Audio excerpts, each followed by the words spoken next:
this comprehensive exploration of Zen Buddhism and meditation practices, a journey that will guide you through the rich history, profound philosophy, and transformative practices of this ancient tradition.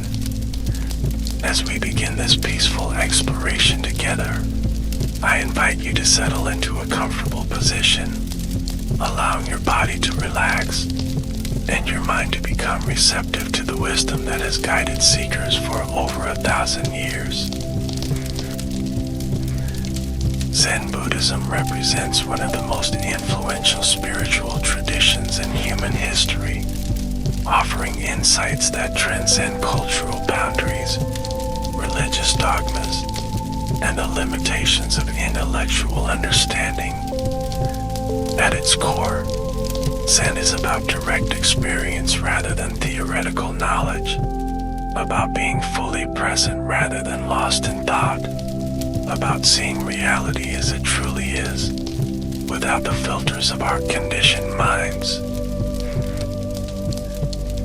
In this narration, we will explore the historical roots of Zen, its core philosophical principles, the various meditation techniques it has developed, and how these ancient practices remain profoundly relevant in our modern world. We'll examine how Zen has influenced art, literature, psychology, and even contemporary mindfulness movements. Most importantly, we'll discuss how the wisdom of Zen can be applied to everyday life, helping us navigate challenges with greater awareness, compassion, and equanimity.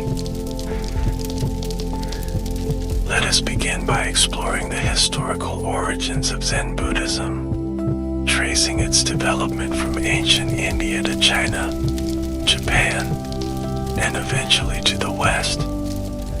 This journey across continents and centuries will help us understand the cultural context that shaped Zen and how it has evolved while maintaining its essential insights.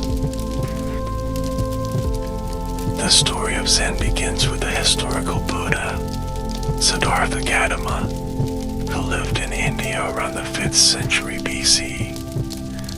After his profound awakening under the Bodhi tree, the Buddha spent over 4 decades teaching methods to liberate beings from suffering. The core of his teaching focused on the 4 Noble Truths and the Eightfold Path, offering a systematic approach to spiritual development that addressed the causes of the human dissatisfaction. Buddhism gradually spread throughout Asia, evolving into different schools and traditions as it encountered various cultures. Around the 5th century CE, a semi-legendary Indian monk named Bodhidharma reportedly traveled to China, bringing with him a distinct lineage of Buddhist teaching that emphasized direct mind-to-mind transmission beyond written text. This approach would eventually develop into what the Chinese called Chan Buddhism, from the Sanskrit word dhyana, meaning meditation. Bodhidharma is often depicted as a fierce-looking monk with intense eyes, symbolizing his direct and penetrating approach to spiritual practice. According to legend, when he arrived at the Shaolin Monastery in China, he found the monks in poor physical condition. He then spent 9 years meditating facing a wall, demonstrating the unwavering dedication that would become characteristic of Zen practice. His teachings emphasize meditation as the primary path to awakening, rather than scholarly study of sutras or the performance of elaborate rituals. Chan Buddhism flourished during China's Tang Dynasty, a golden age of cultural and intellectual development. During this period, Chan masters developed distinctive teaching methods, including puzzling dialogues called Gongan in Chinese or Koan in Japanese. These were designed to frustrate logical thinking and provoke sudden insights or awakening experiences. that transcended conceptual understanding. By the 12th century, Zen Buddhism had been transmitted to Japan, where it became known as Zen, the Japanese pronunciation of the Chinese character for Chan. In Japan, Zen developed into several distinct schools, including Rinzai, Soto, and Obaku. Each emphasized different aspects of practice, with Rinzai focusing on koan study, and Soto emphasizing shikantaza, or just sitting meditation. Zen profoundly influenced Japanese culture, leaving its mark on arts such as calligraphy, poetry, garden design, and the tea ceremony. The aesthetic principles of Zen, simplicity, asymmetry, suggestion rather than explanation, and appreciation of impermanence became central to Japanese artistic expression. This cultural integration helped Zen survive periods of political turbulence, ensuring its continued relevance across the centuries. In the 20th century, Zen made its journey to the West, introduced by Japanese teachers and popularized by writers like D.T. Suzuki, Ellen Watts, and later by Western practitioners who had trained in Japan. The encounter between Zen and Western psychology, philosophy, and science has created new dialogues and adaptations, making ancient wisdom accessible to contemporary seekers. Today, Zen centers and monasteries exist throughout North America, Europe, and beyond. While some maintain strict adherence to traditional forms, others have developed more secular approaches that make meditation accessible to people of diverse backgrounds. This global spread represents both a challenge and an opportunity for Zen, as it navigates the balance between preserving its essential teachings and adapting to new cultural contexts. Now that we have explored the historical journey of Zen, let us turn our attention to its core philosophical principles. While Zen often cautions against becoming attached to concepts and ideas, understanding certain key principles can provide helpful context for practice.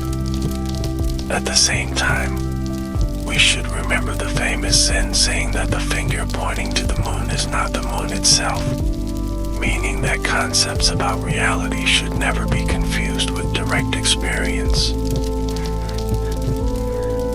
Perhaps the most fundamental principle in Zen is non-duality, or the transcendence of opposites. In conventional thinking, we divide the world into binary categories, self and other, good and bad, sacred and profane, enlightened and deluded. Zen points to a perspective beyond these divisions, suggesting that ultimate reality cannot be captured by conceptual thinking. This is expressed in the Heart Sutra's famous phrase form as emptiness. Emptiness is form, indicating the inseparability of apparent opposites. Closely related to non-duality is the concept of emptiness or sunyata in Sanskrit. Often misunderstood as nihilism, emptiness actually refers to the absence of inherent, independent existence in all phenomena. Everything exists in interdependence with everything else, constantly changing and flowing. Nothing possesses a fixed, permanent self-nature, including our own sense of self. Rather than being cause for despair, this understanding liberates us from attachment and opens us to the fullness of each moment. Buddha nature is another essential concept, suggesting that all beings inherently possess the capacity for awakening. Unlike some religious traditions that view enlightenment as something bestowed from outside, Zen sees it as the recognition of what is already present. As the Japanese Zen master Dogen wrote, to study the Buddha way is to study the self. To study the self is to forget the self. To forget the self is to be enlightened by all things. Zen places great emphasis on direct experience rather than intellectual understanding. The tradition is skeptical of concepts, theories, and language itself, seeing them as potentially misleading abstractions that separate us from reality. This is why Zen masters often use paradoxical statements, unexpected actions, or simply silence to jolt students out of conceptual thinking. The famous Zen saying, "If you meet the Buddha on the road, kill him," warns against turning even the highest spiritual ideals into objects of attachment. Another key principle is the emphasis on the present moment. While many spiritual traditions focus on past origins or future salvation, Zen insists that awakening can only happen now. The past is gone, the future is not yet here, and reality can only be encountered in the immediate present. This focus on immediacy is captured in the Zen saying, "When hungry, eat. When tired, sleep," pointing to a life of simple presence and naturalness. Ordinary mind is Buddha mind is another essential teaching, suggesting that enlightenment is not some special state separate from everyday life. Rather than seeking extraordinary experiences, Zen encourages finding the sacred in the mundane. As the Rinzai master Lenji said, "Just be ordinary and nothing special. Eat your food, move your bowels, pass water, and when you're tired, go and lie down. The ignorant will laugh at me, but the wise will understand." The concept of no mind or mushin refers to a state of awareness free from fixed ideas, preconceptions, or attachments. It's often compared to a clear mirror that simply reflects what appears before it, without judgment or conceptualization. This state allows for spontaneous, appropriate response to circumstances, rather than reactions based on habitual patterns or rigid beliefs. Zen also emphasizes the integration of practice in daily life. Unlike traditions that separate sacred and secular activities, Zen sees every activity as an opportunity for mindfulness and awakening. This is expressed in the saying "chop wood, carry water," indicating that even the most ordinary tasks can be performed with full awareness. This principle has led to the development of work practice in Zen monasteries, where daily chores are approached with the same attention as formal meditation. Having explored these philosophical foundations, let us now turn to the heart of Zen practice, meditation. While Zen encompasses many activities and expressions, seated meditation, or Zazen in Japanese, remains its central practice. Through this seemingly simple act of sitting still and paying attention, practitioners directly engage with the core insights of the tradition. Zazen is often described as just sitting, suggesting a practice free from goals, techniques, or special states to achieve. Unlike some meditation approaches that focus on visualization, mantras, or complex procedures, traditional Zen meditation emphasizes simplicity and directness. The 13th century Japanese master Dogen described it as the Dharma gate of joyful ease, and the practice realization of totally culminated enlightenment. The physical posture for Zazen is considered extremely important. Traditionally, practitioners sit on a round cushion called a zafu, with legs crossed in either the full lotus, half lotus, or Burmese position. The back is straight but not rigid, with the chin slightly tucked and shoulders relaxed. The hands form a mudra, with the left hand resting on the right, palms up, and thumbs slightly touching to form an oval. This posture embodies several important principles. The straight spine represents alertness and dignity, while the relaxed shoulders and hands suggest non-striding and ease. The stable triangular base created by the crossed legs and buttocks on the cushion provides physical stability, which supports mental stability. The entire posture balances effort and relaxation, discipline and naturalness. While the physical form is important, the essence of Zazen lies in the quality of awareness cultivated during sitting. In the Soto Zen tradition, this typically involves shikantaza or just sitting, a form of meditation without any specific object of focus. The practitioner simply sits, alert and present, neither suppressing thoughts nor becoming entangled in them. This has been described as open awareness or objectless meditation. In the Rinzai tradition, Zazen often incorporates concentration on a koan, a paradoxical question or statement designed to transcend logical thinking. Famous examples include, what is the sound of one hand clapping? And what was your original face before your parents were born?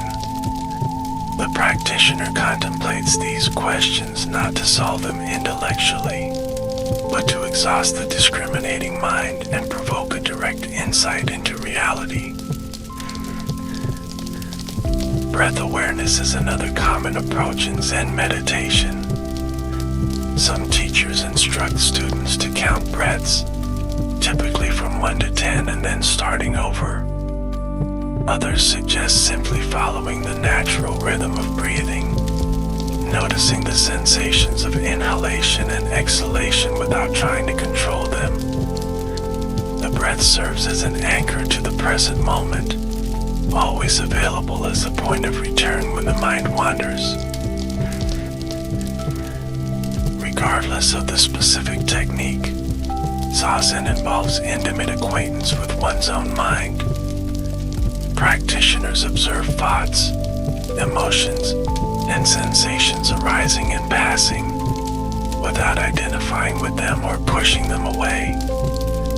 Through this process, one gradually recognizes the impermanent, insubstantial nature of mental phenomena, weakening the habitual tendency to be controlled by them. A common instruction in Zazen is to just sit or to sit without purpose, which presents a fascinating paradox for practitioners. Most human activities are goal-oriented, directed toward achieving something, yet Zazen asks us to abandon this familiar stance. As Zen Master Shumru Suzuki famously said, "If your practice is good, you may become proud of it.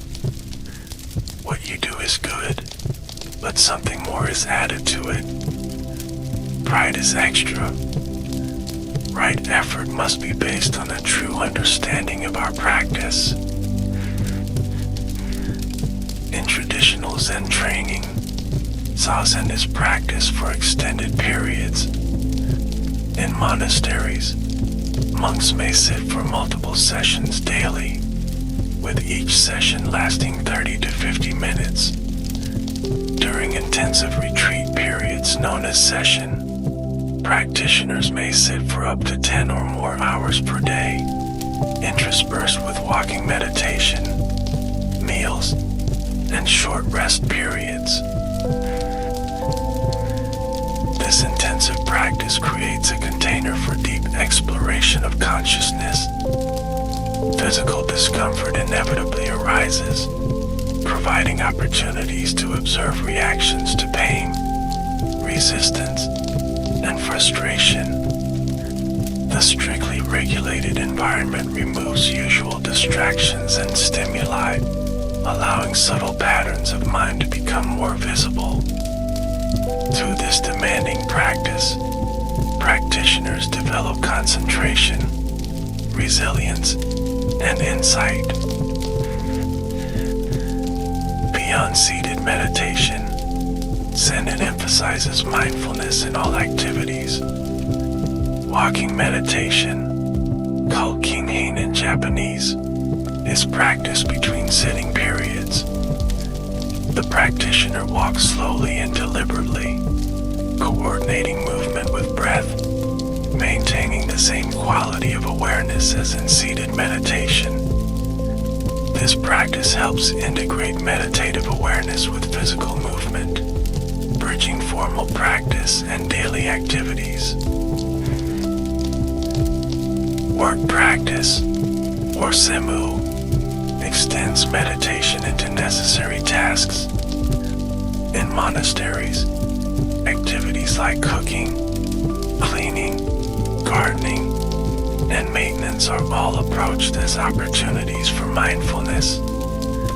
Students learn to bring complete attention to each task, working efficiently but without rushing, and caring for tools and materials with respect. This practice helps eliminate the artificial boundary between spiritual activities and ordinary life. Eating is another important context for practice.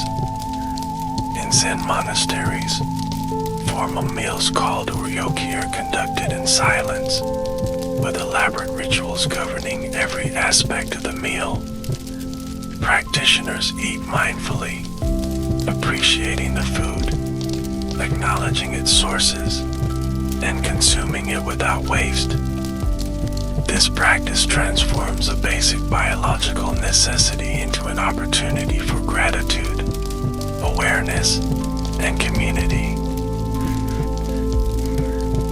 The integration of meditation with daily activities reflects the Zen understanding that awakening is not limited to special states or formal practice periods. Every moment and situation offers an opportunity to be fully present, to respond appropriately rather than react habitually, and to express wisdom and compassion.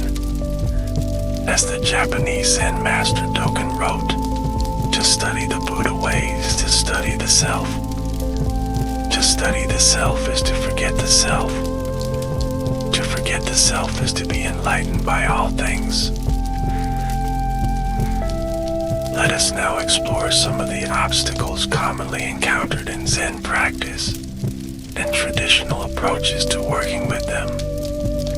Understanding these challenges can help practitioners navigate their own journeys with greater patience and skill, recognizing that difficulties are not failures but integral parts of the path. Physical discomfort is often the first challenge encountered by beginning meditators. The cross-legged sitting posture can cause pain in the knees, back, and other parts of the body, especially for those unaccustomed to sitting on the floor. Zen teachings typically encourage practitioners to find a balance between making reasonable accommodations and using discomfort as an opportunity for practice. When pain arises during meditation, students are usually instructed to observe it directly, noticing its changing qualities rather than immediately reacting to it. They learn to distinguish between harmful pain that requires adjustment and manageable discomfort that can be worked with. Over time, the body often adapts to the posture, and practitioners develop a different relationship with physical sensations, neither ignoring them nor being dominated by them. Mental restlessness presents another common challenge. The untrained mind typically jumps from thought to thought, constantly planning, remembering, or fantasizing. When asked to sit still and pay attention, many people discover just how active and unruly their thinking is. This discovery, while potentially frustrating, is actually an important insight into the nature of mind. Zen teachers offer various approaches to working with mental activity. Some suggest simply observing thoughts as they arise and pass, without following or suppressing them. Others recommend gently returning attention to the breath or bodily sensations whenever one notices the mind has wandered. The key insight is that we are not our thoughts, and that we can develop the capacity to observe thinking rather than being completely identified with it. Drowsiness and dullness are also frequent visitors in meditation practice. Particularly during longer sessions, the mind may become foggy, awareness may dim, and the meditator may even start nodding off. In Zen monasteries, monitors carrying flat wooden sticks called kiyosaku may strike drowsy meditators on the shoulder, not as punishment but as a compassionate way to restore alertness. For less formal settings, practitioners can work with drowsiness by sitting with a straighter posture, opening the eyes wider, taking deeper breaths, or lightly refreshing themselves with cool water before meditation. Understanding the conditions that contribute to sleepiness, such as meal timing, room temperature, and sleep habits, can also help address this obstacle more effectively. Perhaps the most subtle challenge in Zen practice is the desire for achievement. Many people begin meditation with goals in mind, becoming calmer, gaining insights, or even achieving enlightenment. Yet Zen consistently points to the paradox that striving for results often interferes with genuine practice. As long as we're meditating in order to get somewhere, we're not fully present with what is. This creates what Zen calls the goalless goal, practicing diligently without attachment to outcomes. Teachers often remind students that there is nothing to attain, and that practice itself is enlightenment. These teachings point to the fundamental non-duality of means and ends, process and result, practice and realization. Working with this paradox requires a subtle shift from doing meditation to simply being present. Another challenge is integrating practice insights into daily life. Many practitioners report experiencing clarity, openness, and compassion during formal meditation, only to find these qualities quickly dissipating when they return to work, relationships, and other activities. This compartmentalization runs counter to the Zen emphasis on bringing awareness to all aspects of life. The traditional remedy for this split is consistent practice in various contexts. In addition to formal meditation, practitioners are encouraged to establish regular mindfulness practices throughout the day. These might include pausing briefly before meals, taking 3 conscious breaths before answering the phone, or using routine activities like washing dishes as opportunities for presence. The ideal is to gradually dissolve the boundary between practice time and regular life. Let us now explore the relationship between Zen practice and psychological well-being. While traditional Zen does not frame its goals in psychological terms, contemporary practitioners and researchers have identified numerous psychological benefits associated with meditation practice. Understanding these effects can provide additional context for practice, while recognizing that the ultimate aims of Zen transcend therapeutic outcomes. Research has consistently shown that regular meditation practice can reduce symptoms of anxiety and stress. By training attention and developing a different relationship with thoughts, meditation helps interrupt the cycles of rumination and worry that characterize anxiety disorders. The emphasis on present moment awareness counters the future-oriented nature of anxiety, while the cultivation of equanimity helps reduce reactivity to stressful situations. Studies have also found meditation effective in addressing depression, particularly in preventing relapse in those with recurrent depression. By observing thoughts without identifying with them, practitioners can recognize depressive thinking patterns without being pulled into them. The non-judgmental awareness cultivated in meditation also helps counter the harsh self-criticism often associated with depression. The Zen emphasis on accepting things as they are without immediately trying to fix, change, or escape them has profound implications for emotional regulation. Practitioners learn to create space around difficult emotions, neither suppressing them nor becoming overwhelmed by them. This capacity, sometimes called distress tolerance, allows for a more skillful response to emotional challenges. Attention and concentration naturally develop through meditation practice. The repeated exercise of noticing when the mind has wandered and gently bringing it back strengthens what neuroscientists call executive function. This improved attentional control transfers to many areas of life, from work performance to interpersonal communication, allowing for greater focus and presence in daily activities. Self-awareness is another psychological capacity enhanced through Zen practice. By regularly observing the patterns of one's own mind, practitioners develop insight into their habitual reactions, preferences, and assumptions. This metacognitive awareness creates the possibility of choice rather than an automatic reaction, supporting greater psychological flexibility and freedom. The Zen approach to the self offers a particularly valuable perspective for psychological health. Many psychological difficulties stem from rigid self-concepts and the desperate attempt to maintain a fixed identity.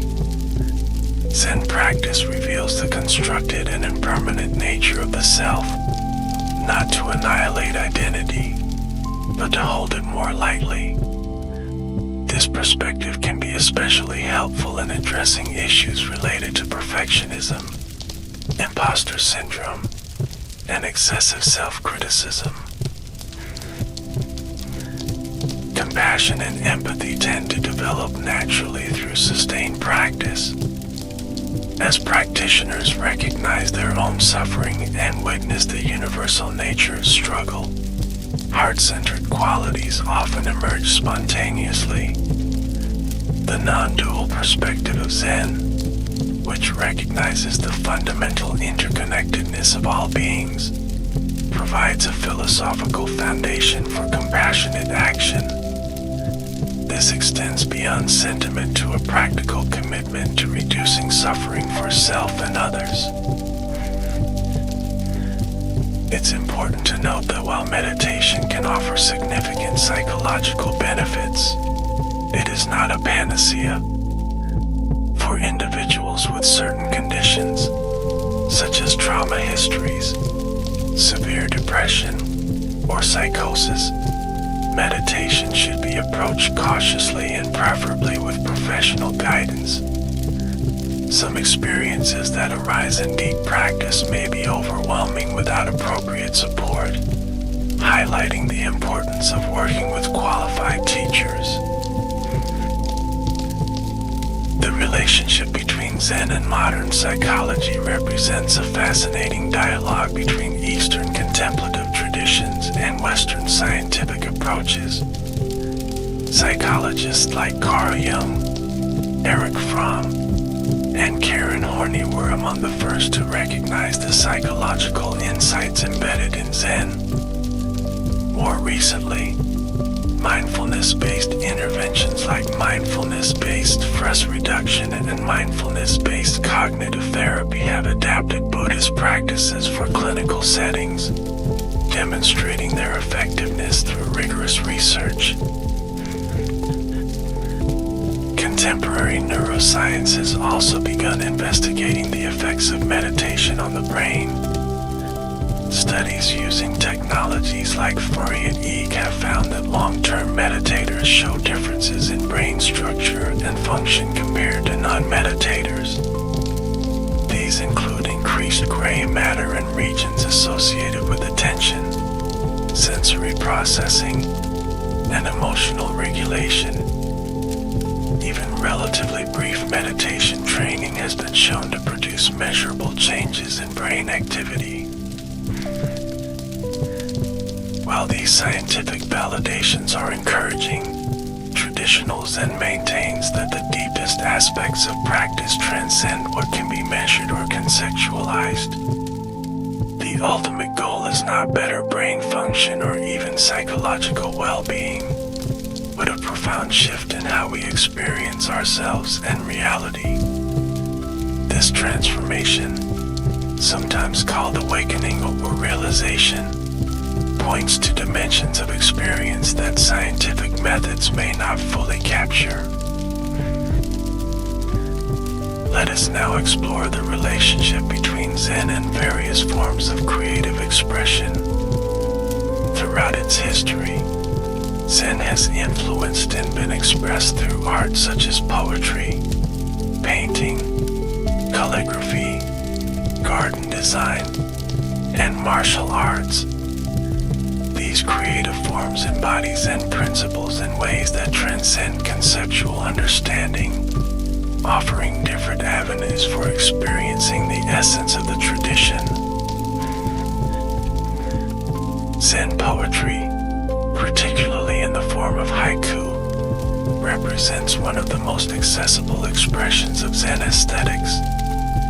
These brief three-line poems traditionally capture a moment of direct perception, often related to nature, that points towards something beyond words. The 17th century Japanese poet Basho is considered a master of this form, with poems like An Old Pond, A Frog Jumps In, Sound of Water. The apparent simplicity of haiku belies their depth. By juxtaposing concrete images without explanation or commentary, these poems invite the reader into direct experience rather than abstract thought.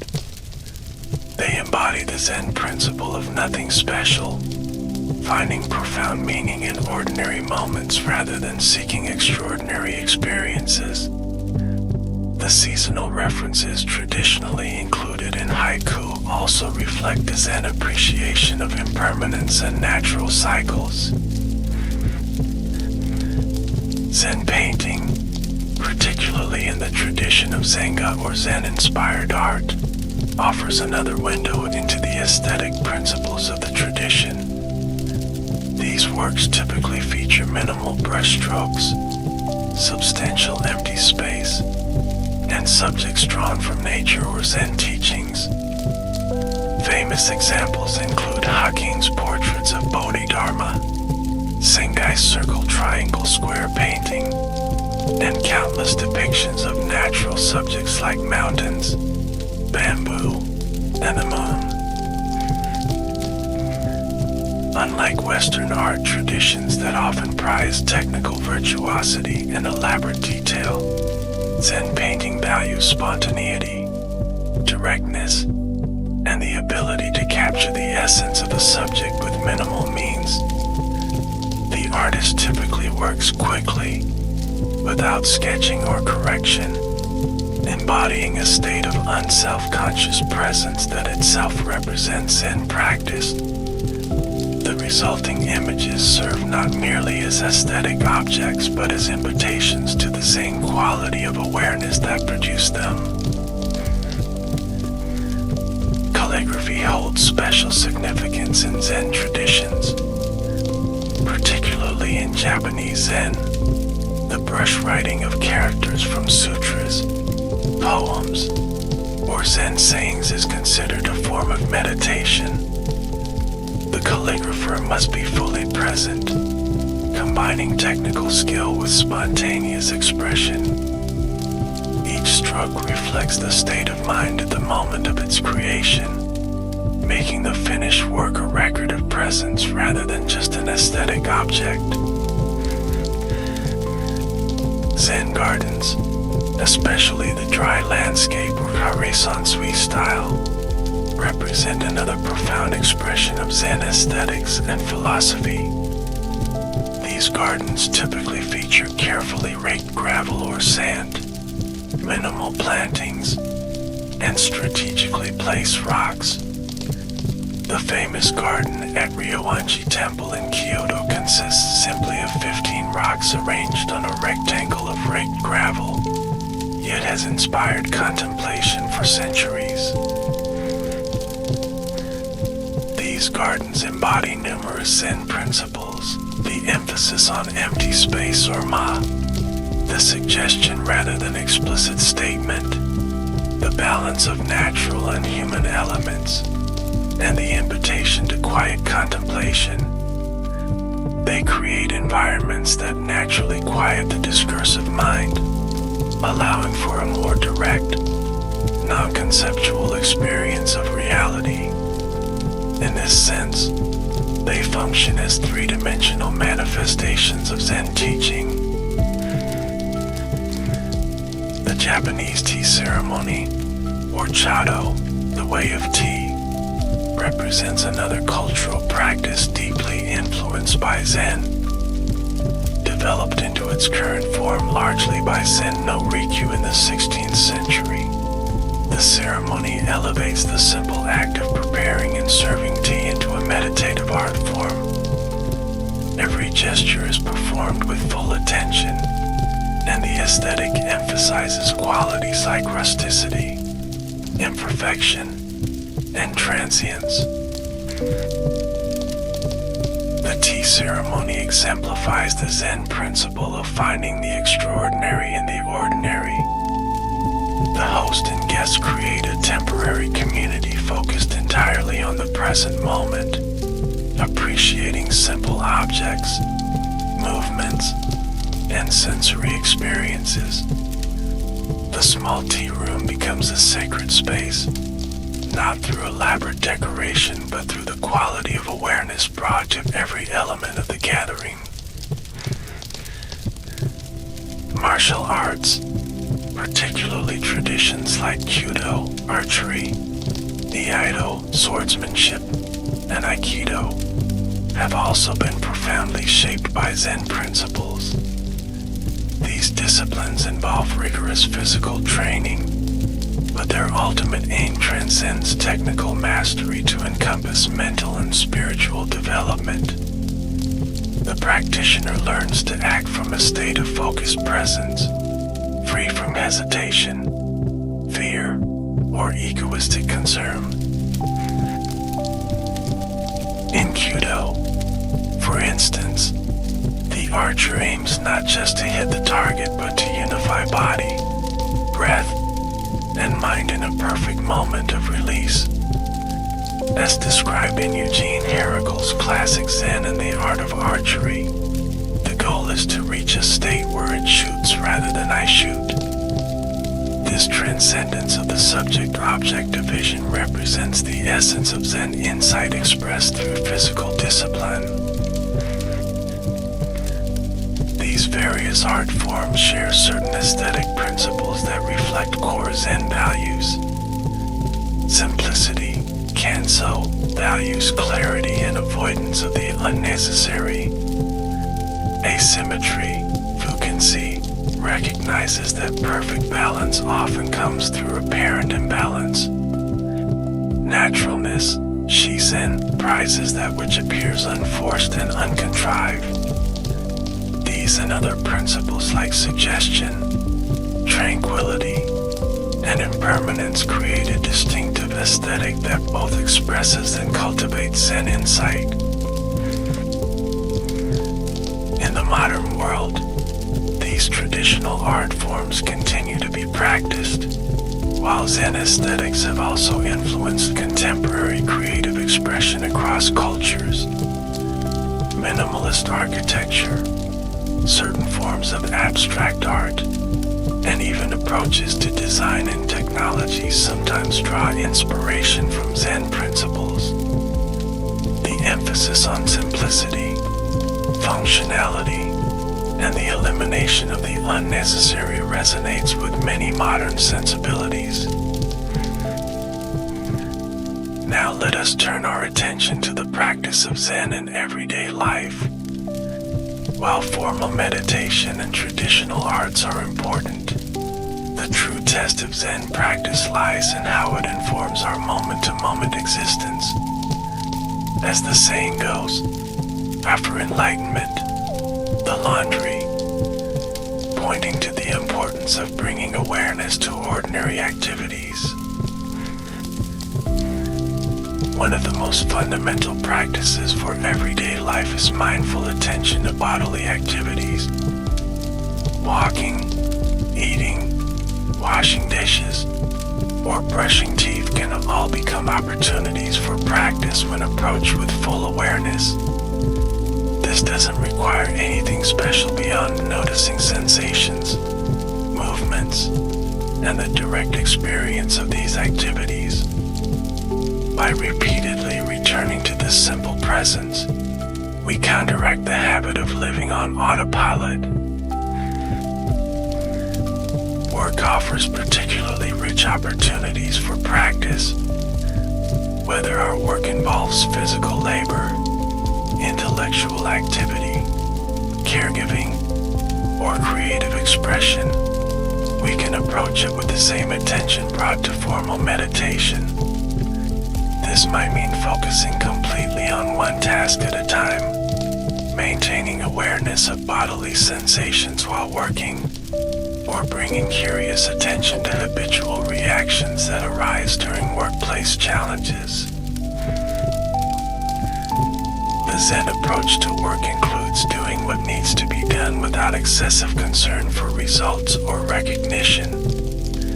This doesn't mean working carelessly, but rather bringing full effort to the task itself while holding outcomes lightly. As the saying goes, when working, work. When eating, eat. This simple instruction points to a life of appropriate response rather than constant distraction. Relationships provide another vital context for practice. Bringing mindful presence to our interactions with others can transform ordinary conversations into opportunities for genuine connection. This includes truly listening without planning our response, noticing reactive patterns that arise during difficult interactions, and cultivating awareness of how we co-create our relational experiences. The Zen emphasis on non-duality has profound implications for relationships. By recognizing that self and other are not ultimately separate, we develop natural compassion and ethical sensitivity. This doesn't erase appropriate boundaries, but it does transform how we hold those boundaries, moving from defensive separation to mindful discernment. emotions provide especially valuable opportunities for practice in daily life. Rather than immediately reacting to anger, fear, jealousy, or other challenging feelings, Zen practice encourages us to turn toward these experiences with curious attention. By directly feeling the bodily sensations of emotions, observing the thoughts that accompany them, and noticing their changing nature, we develop a different relationship with our emotional life. This approach doesn't mean suppressing emotions or maintaining a detached indifference. Rather, it allows for a more authentic and appropriate emotional response, free from the amplifying effects of resistance, identification, or storylines. We feel what we feel, but we're not limited to habitual reactions based on those feelings.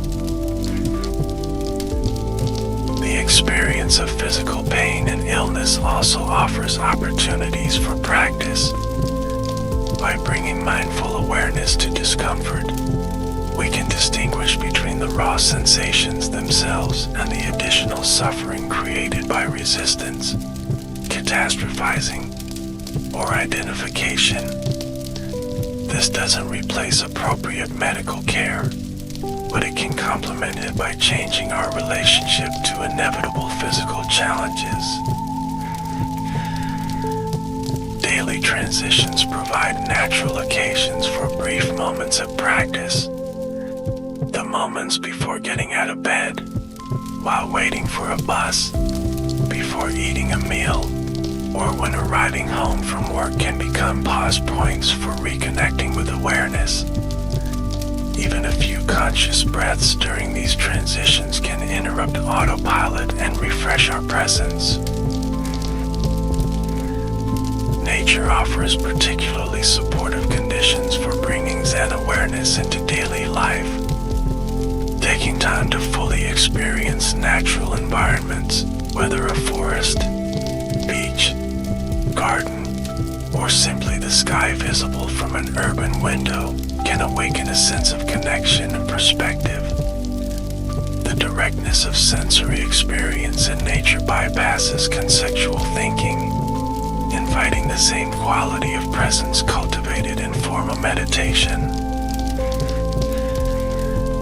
Technology use represents a significant challenge for contemporary practitioners. The constant notifications, information streams, and entertainment options available through our devices can reinforce habits of distraction and craving. Bringing Zen awareness to our technology use might involve creating boundaries around device time, practicing fully present engagement with digital activities, or regularly unplugging to reconnect with direct experience.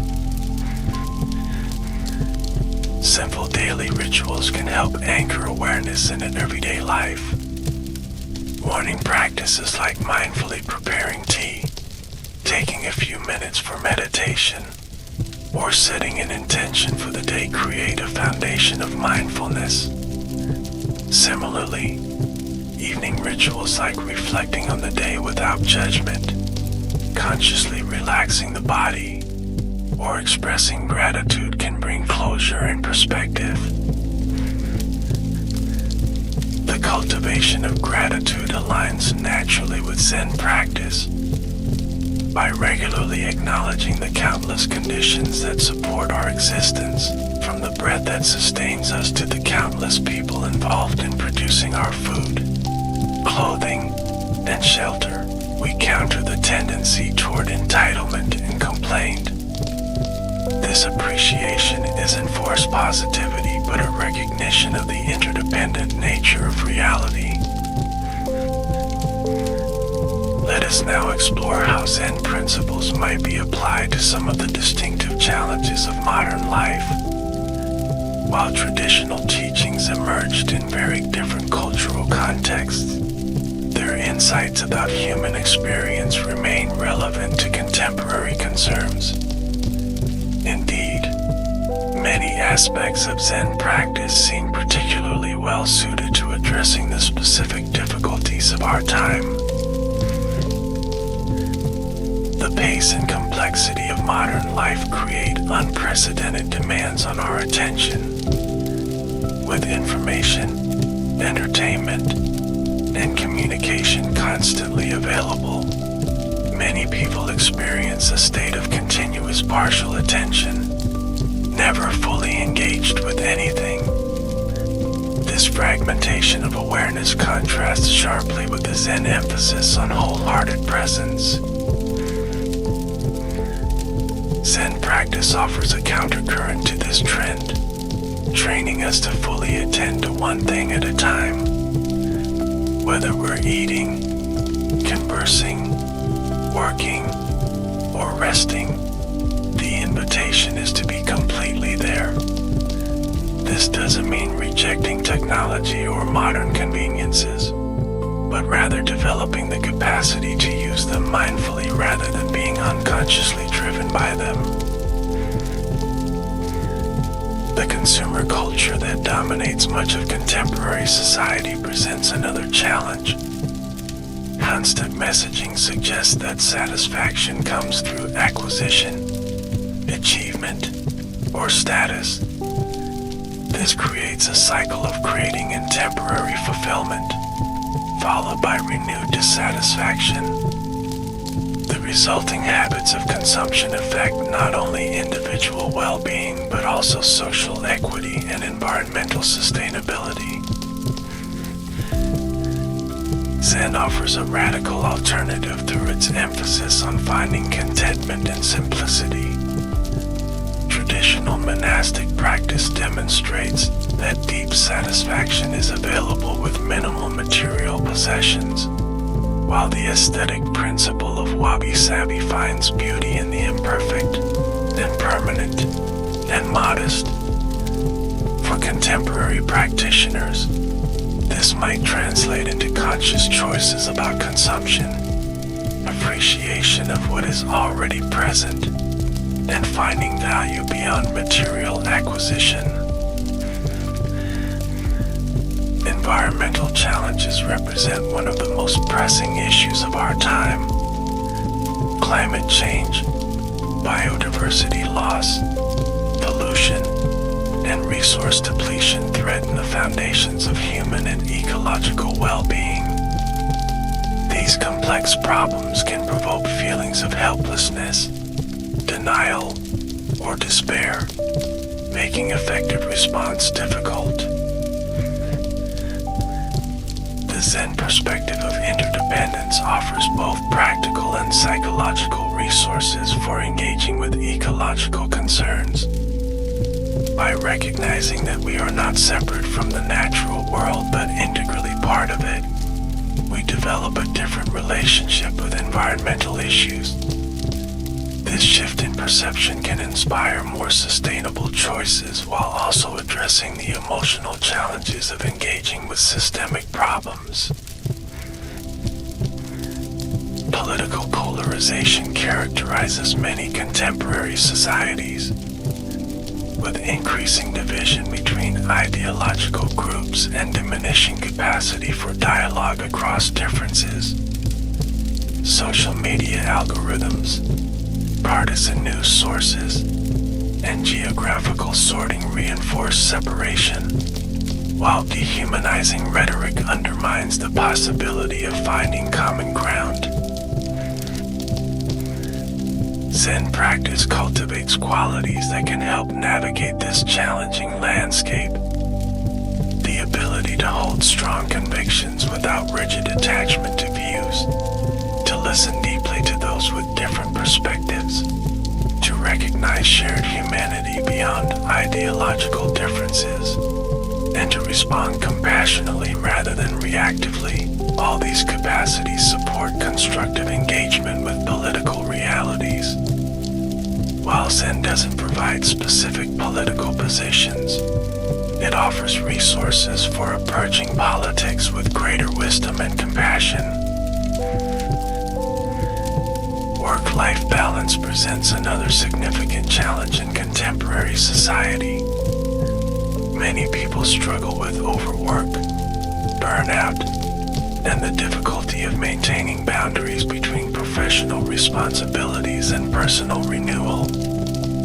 Digital technologies that enable work from anywhere can further blur these boundaries, creating a sense of never being fully off duty.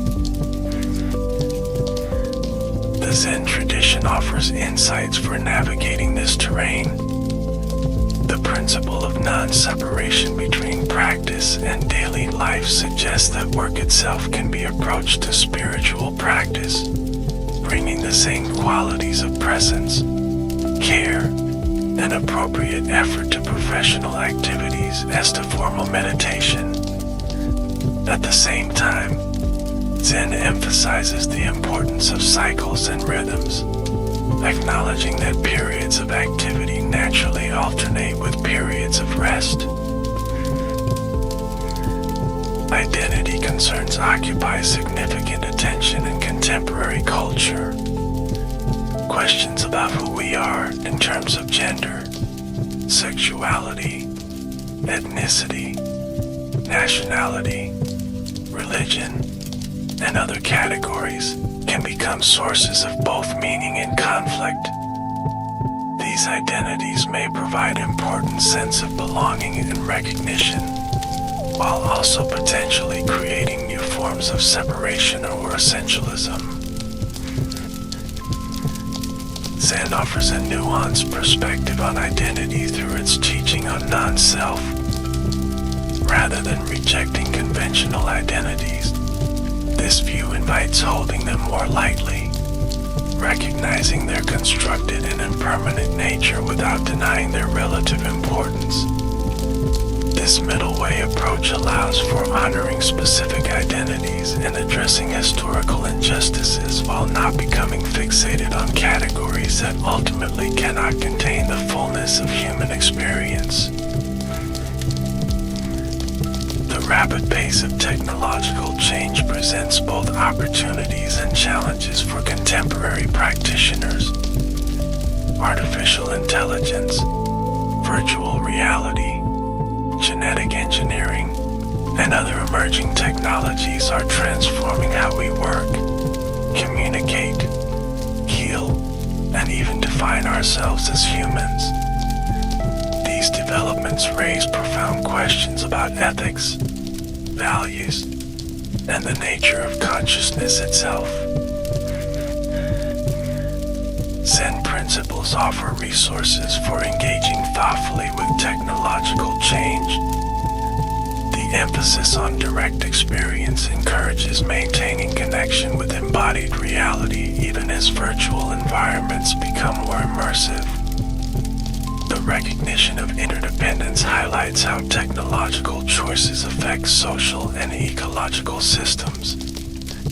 The tradition of questioning fixed views supports holding both appreciation and healthy skepticism toward technological promises. Having explored various aspects of Zen philosophy and practice, let us now examine some common misconceptions about this tradition. Clarifying these misunderstandings can help contemporary practitioners approach Zen with greater accuracy and discernment, avoiding potential pitfalls on the path. One common misconception is that Zen is about emptying the mind or stopping thoughts. This leads many beginning meditators to become frustrated when they find themselves unable to prevent thinking. In reality, Zen practice isn't about eliminating thoughts but changing our relationship to them. The goal is to observe thinking without being completely identified with or controlled by it, recognizing thoughts as mental events rather than absolute truths. Another misunderstanding is that Zen promotes detachment or indifference. Some interpret the emphasis on non-attachment as encouragement to disengage from relationships, emotions, or social concerns. However, true non-attachment in Zen means engaging fully without clinging, being completely present without fixation. This leads to greater compassionate involvement rather than withdrawal, as practitioners recognize their interconnection with all beings. Some people believe Zen rejects intellectual understanding altogether. It's true that Zen warns against mistaking concepts for reality itself, and some teaching methods deliberately frustrate logical analysis. However, the tradition also includes sophisticated philosophical writings, careful study of sutras, and precise conceptual distinctions. Rather than rejecting intellect, Zen aims to put it in proper perspective, as one faculty among many rather than the ultimate authority. Another misconception is that Zen is primarily about achieving special experiences or altered states. While profound experiences may occur during practice, authentic Zen teaching consistently emphasizes that the ultimate goal isn't some exotic state of consciousness, but rather clear seeing of ordinary reality. As one master put it, before enlightenment, chop wood, carry water. After enlightenment, chop wood, carry water. Some Westerners believe Zen is entirely separate from Buddhism, viewing it as a non-religious practice of mindfulness or mental training. While Zen does emphasize direct experience over doctrinal belief, historically and traditionally it remains firmly rooted in Buddhist principles, ethics, and cosmology. Understanding this context helps practitioners recognize the full depth of the tradition, even if they approach it from a secular perspective.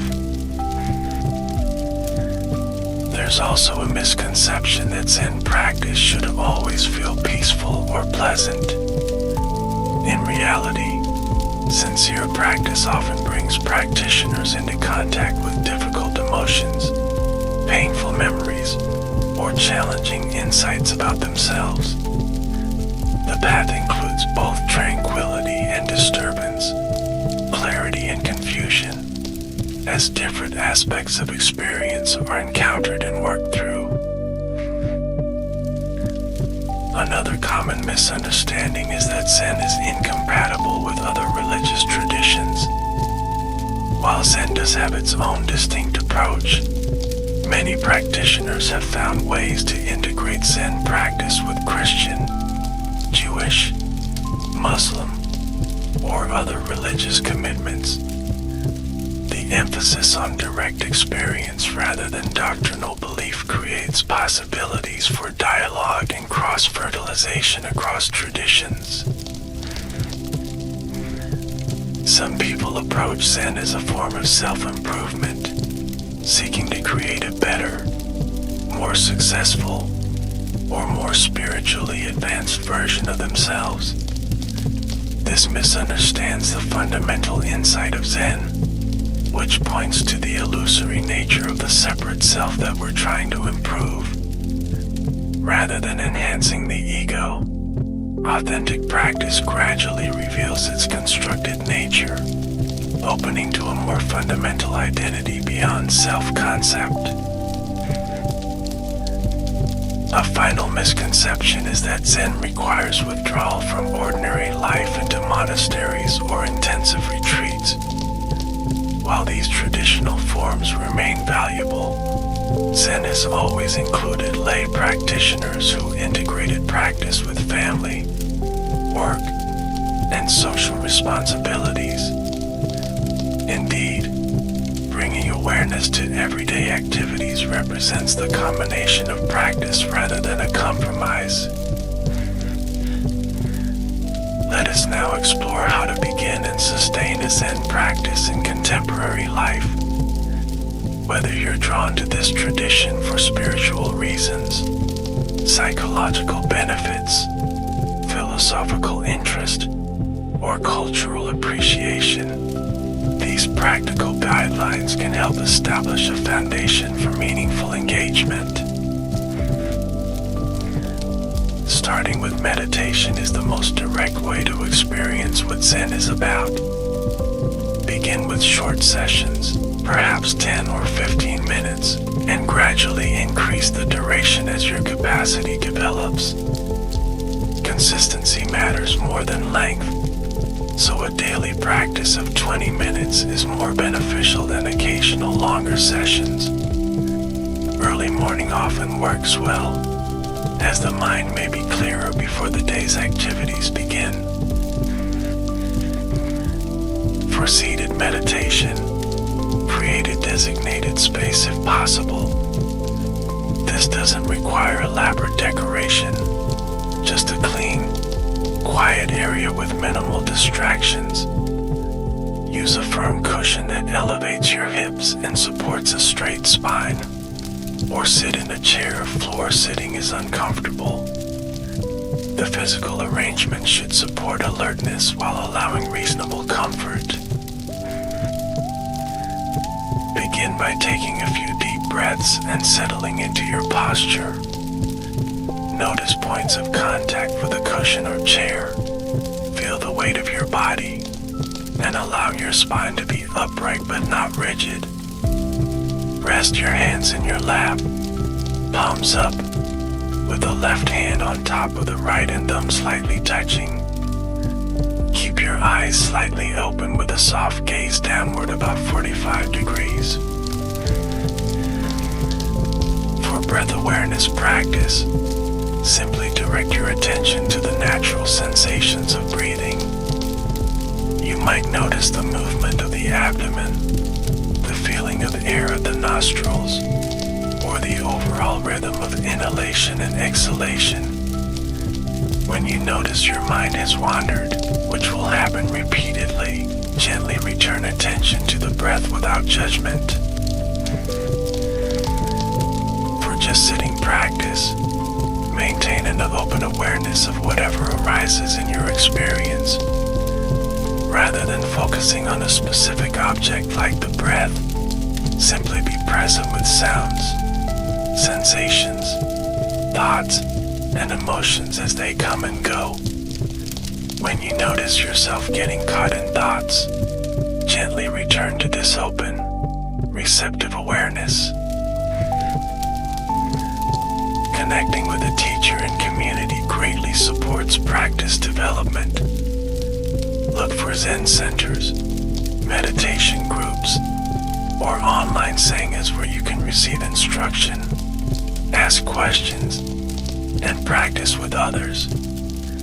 Many traditions emphasize the importance of taking refuge in the three treasures: Buddha, awakened awareness; Dharma, teachings; and Sangha, community of practitioners. Reading can complement experiential practice. Start with accessible introductions like Zen Mind, Beginner's Mind by Shunryu Suzuki, The Miracle of Mindfulness by Thich Nhat Hanh, or Taking the Path of Zen by Robert Aitken.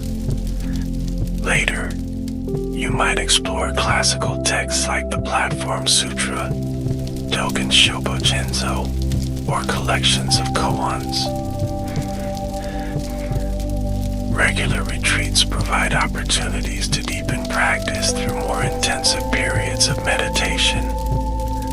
Many Zen centers offer weekend retreats suitable for beginners, as well as longer sessions for more experienced practitioners. These immersive experiences can provide insights difficult to access in daily practice alone, while also connecting you with the traditional forms of Zen training. Integrating mindfulness into daily activities represents a crucial aspect of practice. Choose regular activities like drinking tea, washing dishes, or walking to practice with full awareness. Notice physical sensations, emotional tones, and the tendency of the mind to wander. Gradually extend this quality of presence to more challenging situations, like difficult conversations or stressful work scenarios. Studying ethical precepts provides guidance for living with awareness and compassion. Traditional Buddhism offers 5 basic precepts: avoiding killing, stealing, sexual misconduct, harmful speech, and intoxication. These are understood not as commandments but as training principles that support practice, creating conditions for greater awareness and harmony. When challenges arise in practice, which they inevitably will, remember that difficulties often contain important lessons. Physical discomfort, restlessness, doubt, boredom, or intense emotions during meditation aren't signs of failure but opportunities to observe how the mind works. Bringing curious attention to these experiences rather than trying to eliminate them can lead to valuable insights. Maintaining regularity helps establish practice as a natural part of life. Consider creating simple rituals that support consistency, such as meditating at the same time each day, marking the beginning and end of practice with a bell or bow, or keeping a journal of insights and questions. These structures help bridge formal practice and daily life, reinforcing commitment during periods when motivation fluctuates. Patience is essential for sustainable practice. While immediate benefits like reduced stress or increased focus may appear relatively quickly, the deeper transformations of Zen unfold gradually over years or decades. As Zen Master Suzuki Roshi said, Zen is not some fancy, special art of living. Our teaching is just to live, always in reality, in its exact sense. Let us now explore some advanced aspects of Zen practice that may become relevant as your engagement with the tradition deepens.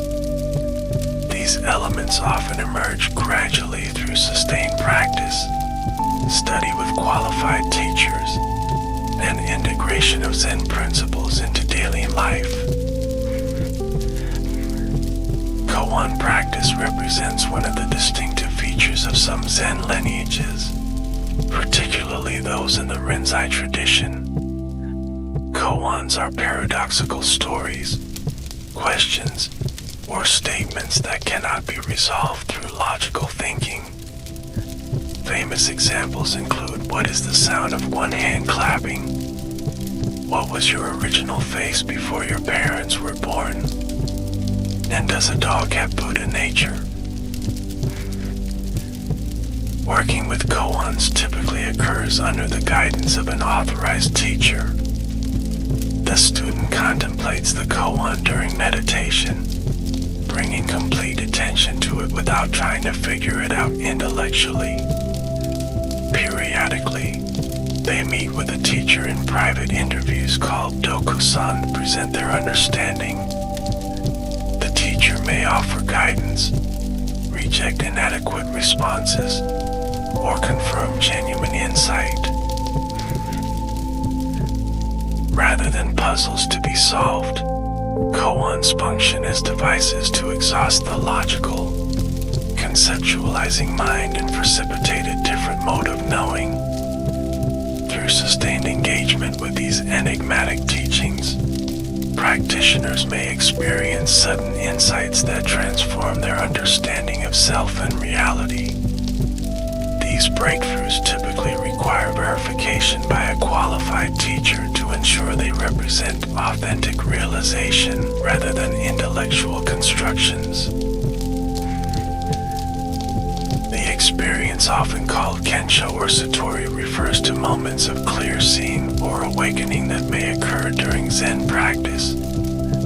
These experiences vary widely in depth and duration. from brief glimpses to profound recognitions that permanently alter one's perspective. What they share is a direct perception of reality beyond conceptual understanding, often accompanied by a sense of clarity, release, or recognition of what has always been present. While these awakening experiences are valued in the tradition, Zen masters consistently warn against attaching to them or considering them endpoints. The famous 10 ox herding pictures that depict the stages of practice show that even after enlightenment, one must return to the marketplace of everyday life. Genuine realization is expressed through natural, appropriate action rather than special states or claims to spiritual attainment. Shikantaza, or just sitting, represents another advanced approach, especially emphasized in the Soto tradition. Unlike practices that focus on particular objects or techniques, Shikantaza involves sitting in open, alert presence without deliberately focusing on anything. The 13th century Master Dogen described it as the Dharma gate of repose and bliss. This practice embodies the paradoxical notion that we are already Buddha, already complete and perfect in our fundamental nature. By sitting without seeking to attain or achieve anything, we express this original completeness. At the same time, consistent practice is necessary to realize what is already present, creating another of Zen's characteristic paradoxes. The integration of samadhi, concentration, and prajna, wisdom, represents a sophisticated aspect of advanced practice. While beginning meditators often focus on developing concentration, the ability to maintain stable attention, mature practice involves recognizing the inseparability of focused awareness and insightful understanding.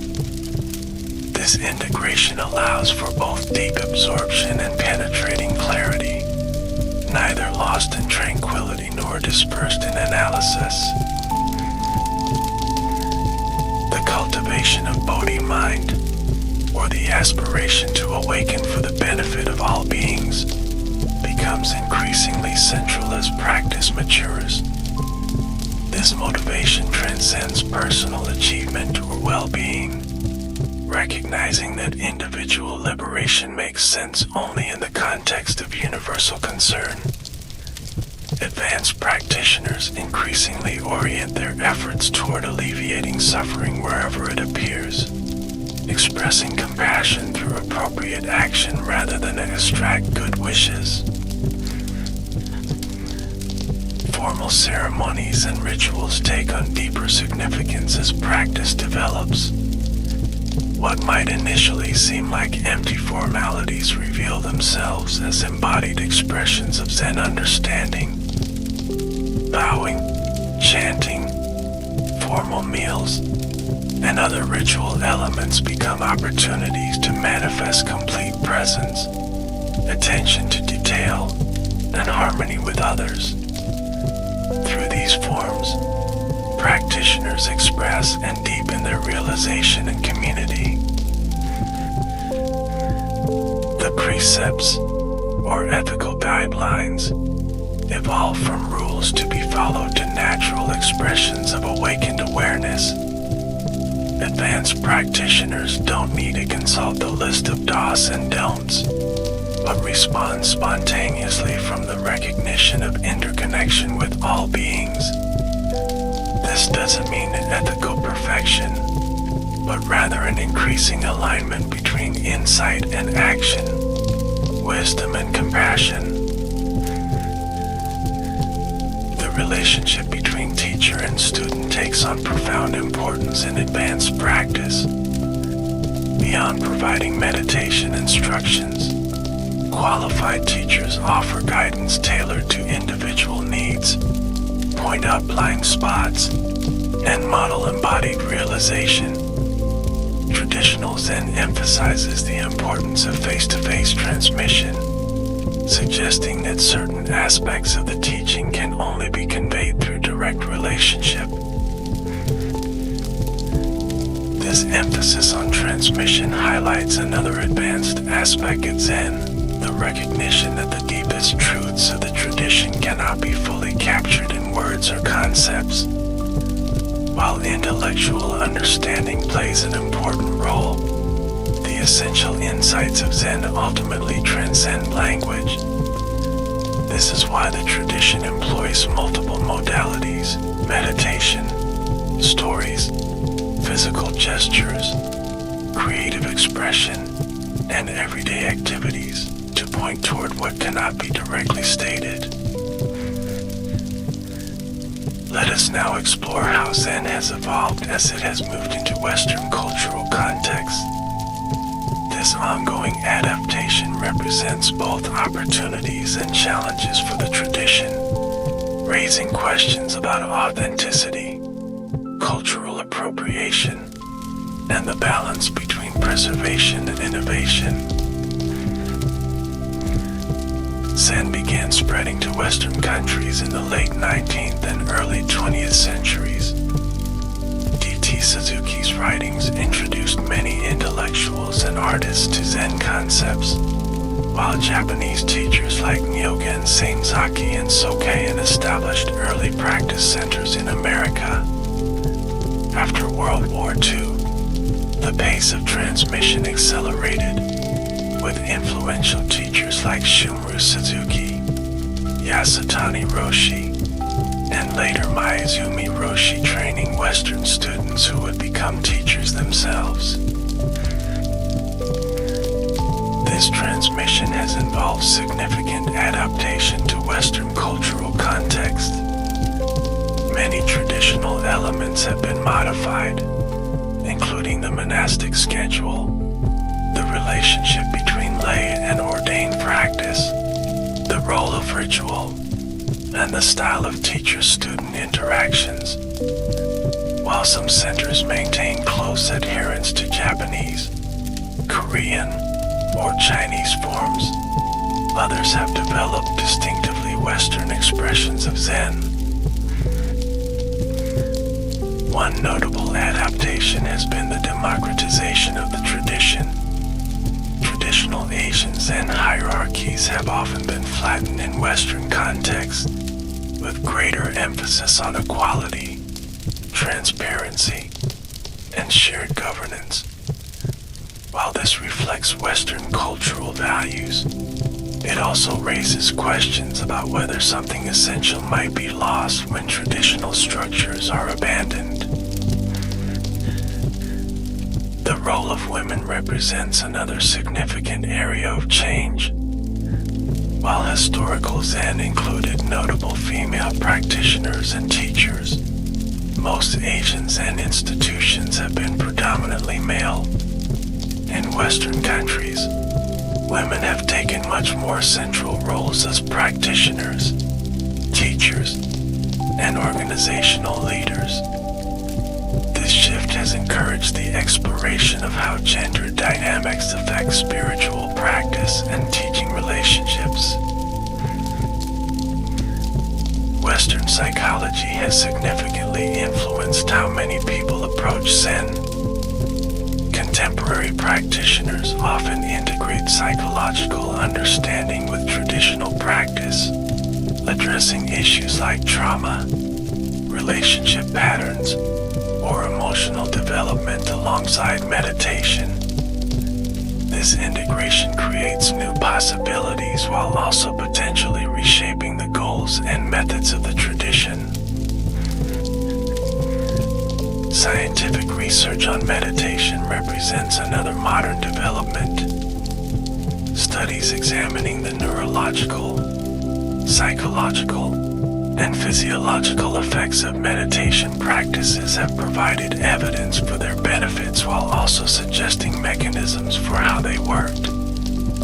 This research has helped make meditation more accessible to secular audiences, while also potentially reducing rich contemplative traditions to techniques for stress reduction or attention enhancement. The extraction of mindfulness practices from their Buddhist ethical and philosophical context has been particularly notable. Programs like mindfulness-based stress reduction have made meditation accessible in healthcare, education, and corporate settings. While this has brought benefits to many who might never enter a Zen center, some teachers express concern about the dilution of the tradition's transformative potential when practices are separated from their ethical foundations. Technology has created new avenues for Zen practice and teaching. Online meditation groups, Dharma talks, and even virtual retreats have made the tradition accessible to people without geographic access to teachers. Mobile apps offer guided meditations and practice reminders, while social media platforms connect practitioners across distances. These developments raise questions about the importance of physical presence and direct transmission in authentic practice. Cultural appropriation concerns have become increasingly important in discussions of Western Zen. When elements of Asian spiritual traditions are adopted without proper understanding, attribution, or respect for their origins, ethical issues arise. Thoughtful practitioners and teachers navigate these concerns by maintaining connections with Asian lineages, acknowledging sources, and approaching the tradition with cultural humility. The relationship between social engagement and contemplative practice has evolved in Western Zen. While traditional Asian Buddhism often maintains separation between monastic practice and political involvement, many Western Zen communities explicitly connect meditation with social justice work. Teachers like Bernie Glassman, Joan Halifax, and David Loy have developed approaches that integrate contemplative practice with addressing issues like poverty, racism, and environmental degradation. These various adaptations reflect the living nature of the Zen tradition. Throughout its history, Zen has been transformed as it moved between cultures, responding to new conditions while maintaining its essential insights. The ongoing evolution of Western Zen represents both a continuation of this adaptive process and a unique chapter in the tradition's development. As we near the conclusion of our exploration, let us reflect on how the insights and practices of Zen might be particularly relevant to the challenges and opportunities of contemporary life. What wisdom does this ancient tradition offer to individuals navigating the complexities of the modern world? In an age of unprecedented distraction, Zen's emphasis on present moment awareness offers a powerful antidote. The simple yet profound practice of bringing full attention to whatever we're doing, whether working, relating, eating, or resting, counters the fragmentation of awareness so common in digital culture. This capacity for presence enriches experience while also enhancing effectiveness in whatever we undertake. In a culture that often equates worth with productivity, Zen offers permission to simply be. The practice of just sitting without agenda or goal contradicts the constant pressure to achieve, produce, and optimize. This radical acceptance of our fundamental completeness provides a necessary balance to performance-oriented values, suggesting that our basic worth isn't dependent on what we accomplish. In societies marked by polarization and conflict, Zen cultivates the ability to hold multiple perspectives without rigid attachment. The practice of observing how we create and defend fixed viewpoints helps loosen ideological certainty, making space for dialogue across differences. This doesn't mean abandoning conviction or ethical clarity, but rather engaging from a place of openness rather than defensive reactivity.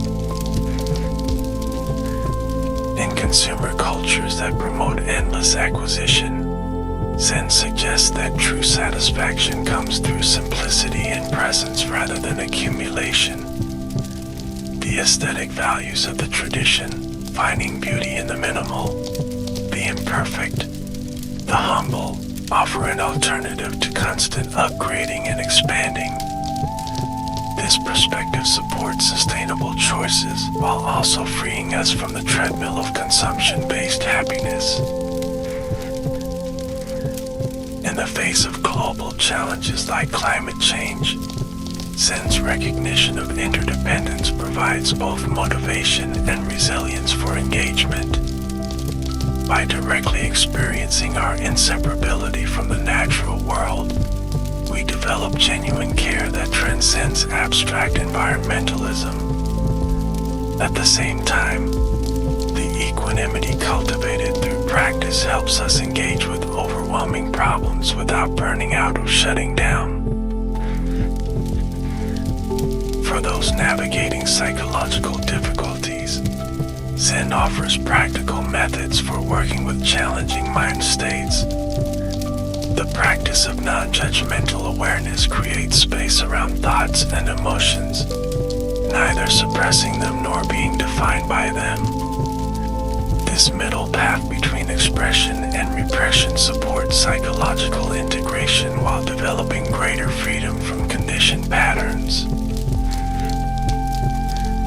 In healthcare contexts, Zen practices offer resources for both patients and providers.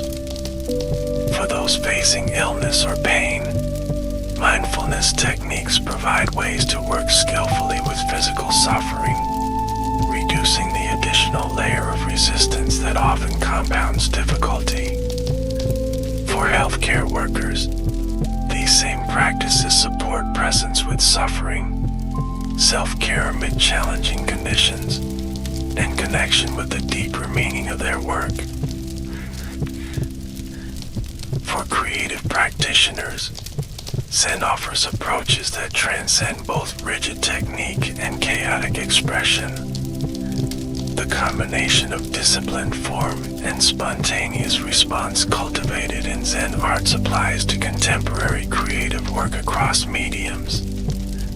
The ability to be fully present with one's materials, to create from a place beyond self-consciousness, and to embrace beginner's mind all support artistic development. In education, Zen principles can inform approaches that integrate intellectual development with contemplative awareness. The traditional separation between objective knowledge and subjective experience dissolves when learning includes both rigorous analysis and direct observation. Students and teachers who bring mindful attention to the learning process often discover deeper engagement, reduced anxiety, and more meaningful integration of knowledge. In our relationship with technology, Zen offers a middle path between rejection and unconscious adoption. Rather than demonizing digital tools or surrendering to their constant pull, practitioners can develop mindful relationships with technology, using devices intentionally while maintaining connection with embodied experience. This balanced approach allows us to benefit from technological innovations without losing touch with direct, unmediated reality. As we conclude our exploration of Zen Buddhism and meditation practices, let us remember that the map is not the territory.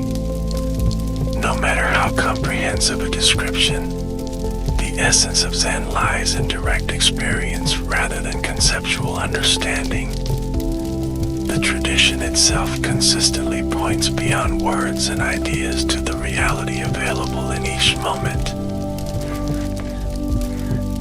The invitation of Zen is both utterly simple and endlessly profound, to wake up to the reality of our lives, moment by moment, beyond all techniques, philosophies, and cultural forms. This fundamental opportunity remains constantly available. As the Japanese master Dogen wrote, to study the Buddha way is to study the self. To study the self is to forget the self. To forget the self is to be enlightened by all things. Whatever drew you to this exploration, intellectual curiosity, spiritual seeking, psychological interest, or simply the wish for greater peace, may these teachings support your journey. May they encourage direct investigation of your own experience, beyond concepts and beyond separation. And may that investigation benefit not only yourself but all beings. In the spirit of the Bodhisattva vow that animates the heart of Zen practice. Thank you for joining me on this journey through the rich landscape of Zen Buddhism and meditation practices. May your path be illuminated by presence, wisdom, and compassion. May you discover the peace that has never been absent, the completeness that needs nothing added, and the awakened heart that beats within us all.